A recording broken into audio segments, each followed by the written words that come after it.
Okay, hey, and today I'm going to talk about my weight loss journey because, as a few of you know or may not know, just 3 short years ago, I was weighing in at just a little over 300 pounds, and today I weigh in at around 120 to 125. It was not easy, but it was not difficult. Um, Basically, the first thing I did was gave up soda.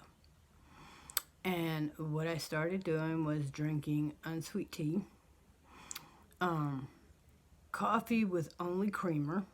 And there are so many different flavor creamers out there that you really can just pick out whatever flavor you like. I mean, if you like Snickers, they got Snicker flavor coffee creamer. If you like Almond Joy, if you like Reese's, if you like French vanilla, if you like hazelnut, whatever. So you can get those flavors that you would have to give up, like the candy bars and stuff, later on. You don't even have to give those up right now. The first thing you want to do is, if you've decided, first off, you really have to decide that, okay, I want to lose weight. I'm serious about losing weight. I'm not going to torture myself and lose 5 pounds and then gain 30. Don't do it. If you honestly want to lose weight and keep it off, it is a lifestyle change that occurs over time. It does not happen right away. Whoever told you there was a miracle diet lied to you. Now, the first thing you want to do is you want to know that you're going to take this in steps. And it will be a lifestyle change. And the first thing you want to do is you want to give up any sugary drinks. Nothing else. In the first week, you just want to give up your sugary drinks, your carbonated drinks, your Kool-Aids, your any of that. Now, flavored waters are good.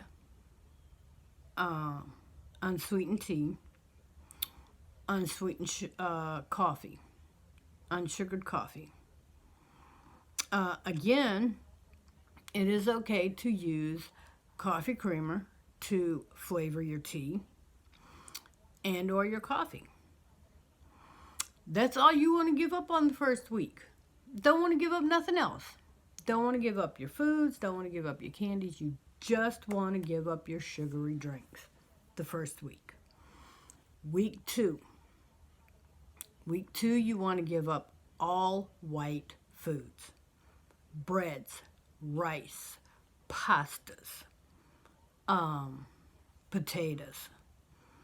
Anything that's white, give it up. That's week two.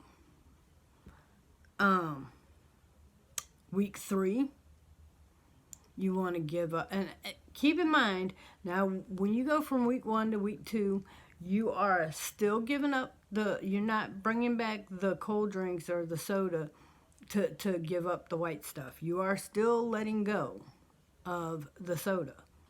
So you've given up the soda in week one, and you're still giving it up in week two. You're not going back to it. In week two, you're giving up all the white stuff, all the starchy stuff, which again will be your breads, your pastas, your rice, your potatoes. Week three, you want to give up your sugary stuff, your sugary foods, your candies, your cakes, your cookies, your whatever it is you're eating, your chips. You want to give all that up for week three. For week four, you want to cut your portion size to your normal foods in half. So if you're eating 2 sandwiches at lunchtime, start eating 1.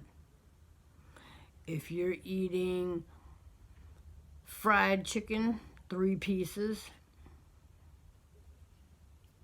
start eating 1. Don't have to give it up completely. Just cut down the portion size.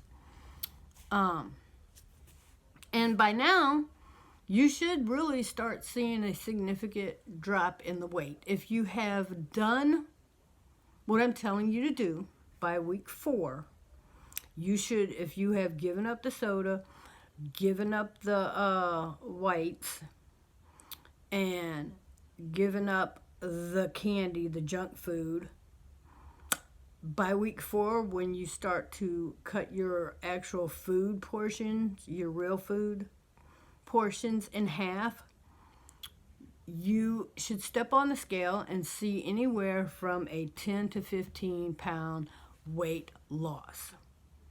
So by week 4, you should start seeing some kind of results. If not by week 2, by week 2, what you want to do is you want to get on the scale and you want to get an initial weight, a starting weight. And then by week 2, weigh yourself. Because you should have lost something just by the end of week 2. Not at the start of week 2. At the end of week 2, giving up the whites and giving up the sodas, you should see some kind of weight loss if it's no more than 3 to 5 pounds.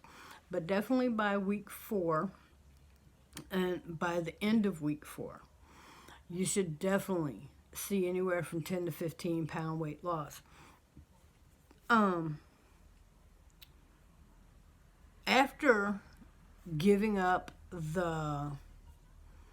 after cutting the food portions in half, you want to not sit around hungry. You do not want to be hungry. That's the last thing any of us want to be. We never want to be hungry. Because if we're hungry, then we can't concentrate on other things. So you want to keep things around that you can eat. Pickles are good. Olives are good. Carrots, celery, things like that. Grapes, bananas, oranges, apples. All your natural foods. If it's a natural food, if it's a real food, if it doesn't have to be cooked, it's great for vitamins, it's great for energy, it's great for getting you,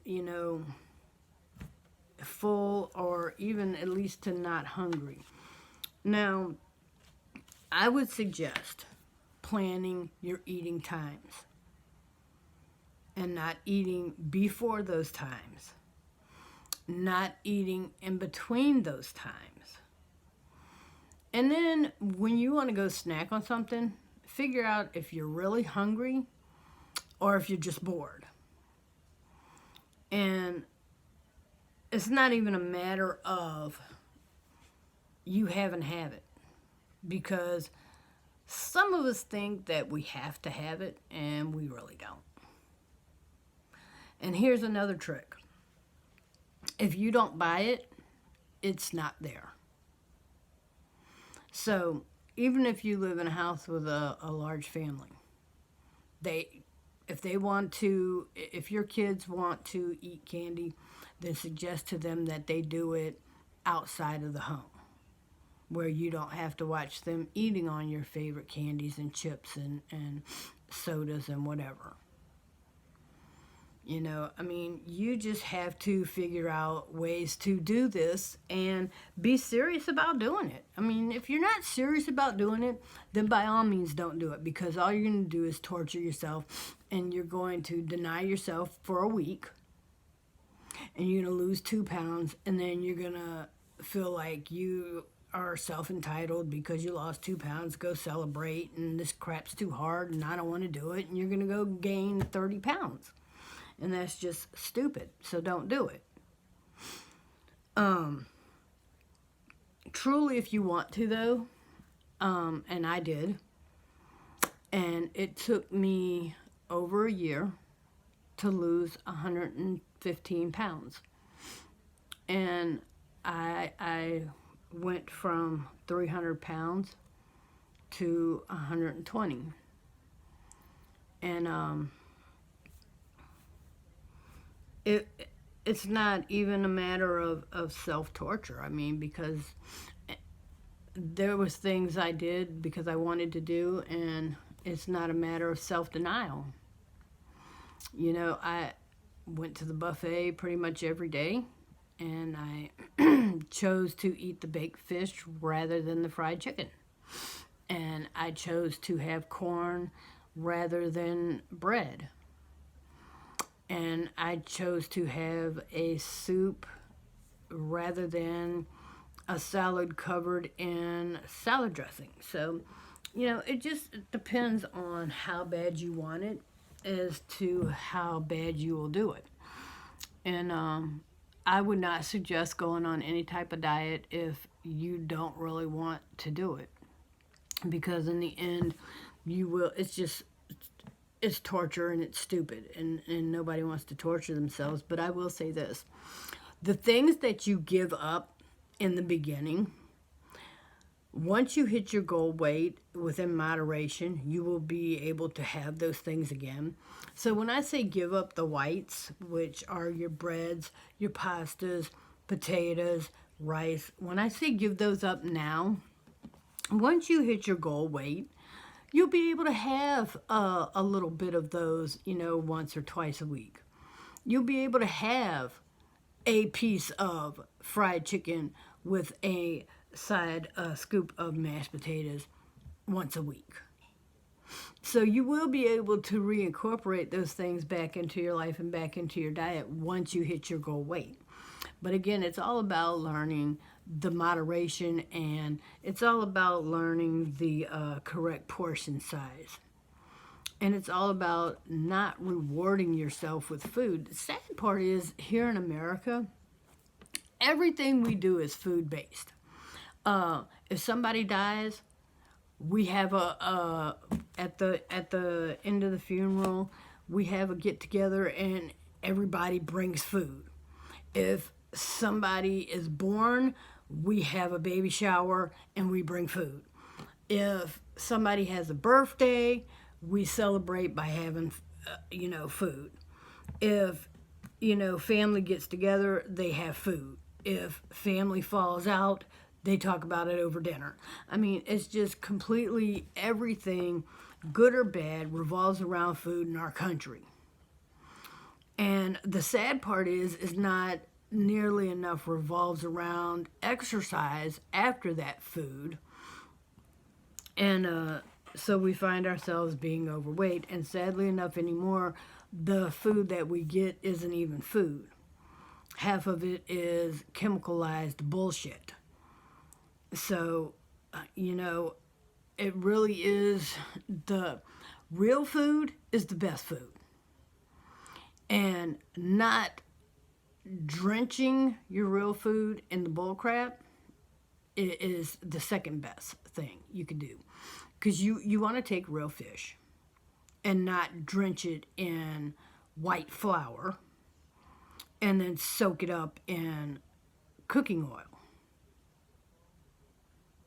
That's like having a salad that's consistent of, bacon bits and bullshit, and then you pour on 5 cups of salad dressing. You went from having all natural food and a 10-calorie salad to now having a 500-calorie salad, and you're not eating as healthy as you think you are. So, again, if you're not serious about doing it, then don't torture yourself. That's just stupid. And that's with anything you're thinking about doing. I mean, if you're not going to quit smoking, then don't do it for 2 days and then go back to it. That's stupid. Don't start a diet and then, quit it. That's stupid. But if you're going to do something and you're going to be consistent with it, you will see results. And I did a lot of research before I decided to lose the weight, because at the same time I decided to lose the weight, I decided to quit smoking. So I not only lost the weight and quit smoking, but I am now smoke-free going on 6 years. And I have kept the weight off for just as long, about 4.5 to 5 years. So It's definitely a process, and it's a choice. And yeah, I do nowadays. I do everything that I gave up in the beginning. I do now have a little bit here and there since I've lost the weight. I do.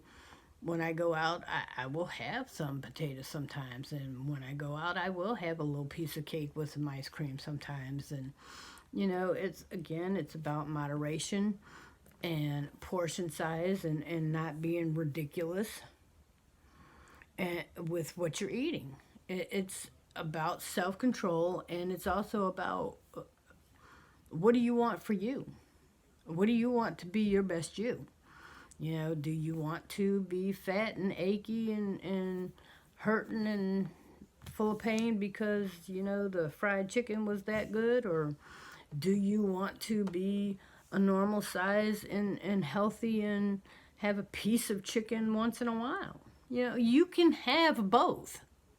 And that's what most people don't understand. You don't have to have a plate full, you don't have to be the award-winning Chinga champion of piled up plates when it comes to dinner time. It's up to you, but the truth is you can lose weight and be healthy and still have a piece of cake too. So if you want more details on how I did it, leave me a comment below. If you're interested and need help, leave a comment below. Either way, feel free to like, subscribe, share. If I can inspire you, I'd like to inspire you. If I can give you words of encouragement, if I can tell you anything else about, my journey, feel free to leave a comment. And again, like, subscribe, because I'm always putting new videos out there on different subjects. So the holidays are coming. Happy holidays.